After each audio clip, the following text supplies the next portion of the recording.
Shalom Bapak Ibu Saudara, selamat menjelang hari Natal. Satu hari lagi kita akan sama-sama merayakan hari Natal. Dan saya ingin mengajak kita untuk membaca Lukas 2 ayat 6-7.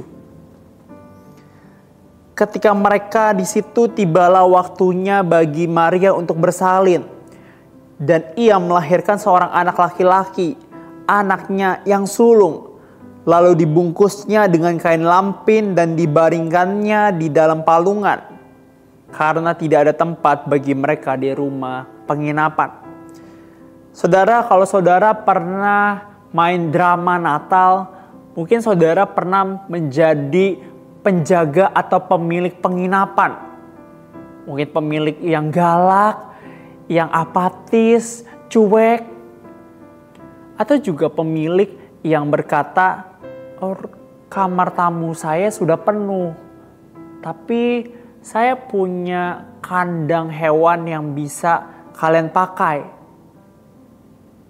Saudara, kalau kita baca ayat 7 ini seringkali kita melewatkannya.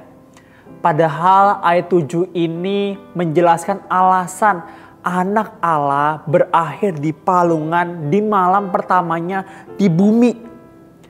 Di ayat ini kita melihat kontras antara kaya miskin, sombong, dan rendah hati.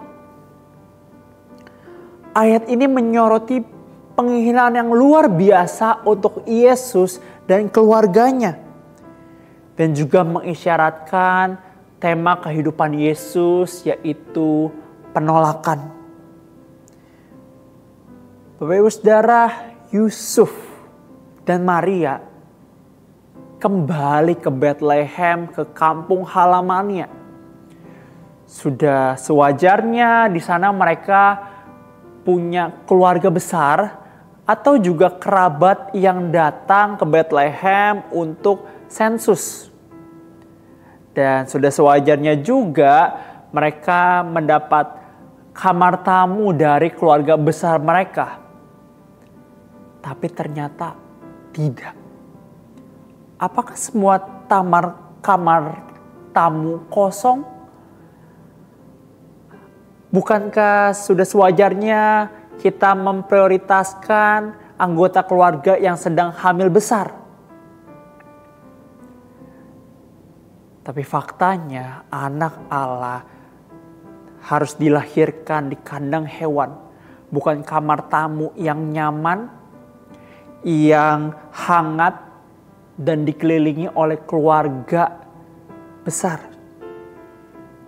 Bapak Ibu Saudara, mungkin hal ini adalah pertanda dari nubuatan lainnya tentang bagaimana juru selamat itu mengalami kesulitan.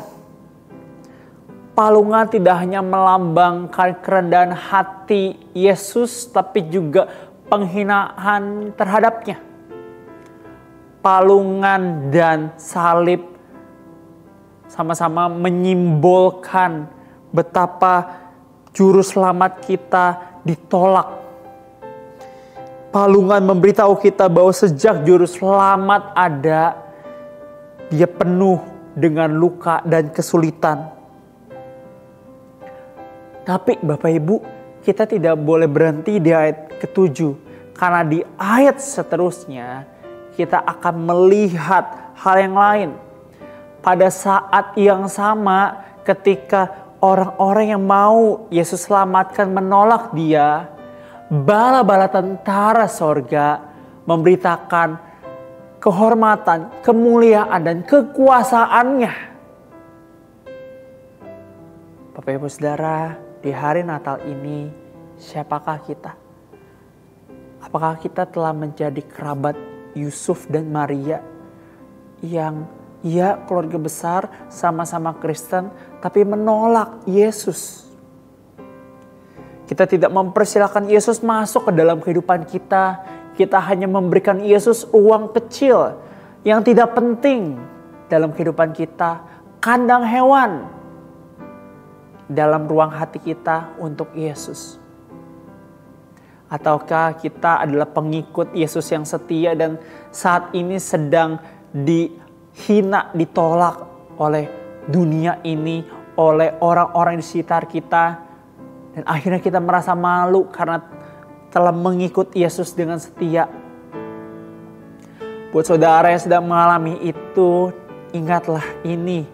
Yesus juga ditolak dunia, tetapi dia diberikan hormat dari sorga. Dan kehormatan itu juga akan diberikan Yesus kepada para pengikutnya yang setia. Untuk itu bersabarlah, rendah hatilah, dan percaya bahwa Tuhan Yesus melihat saudara dari sorga. Dan bagi kita yang seperti kerabat Maria dan Yusuf, bertobatlah. Sambutlah Yesus Kristus di dalam hati kita, di dalam kehidupan kita di hari Natal ini. Tuhan Yesus memberkati saudara semua.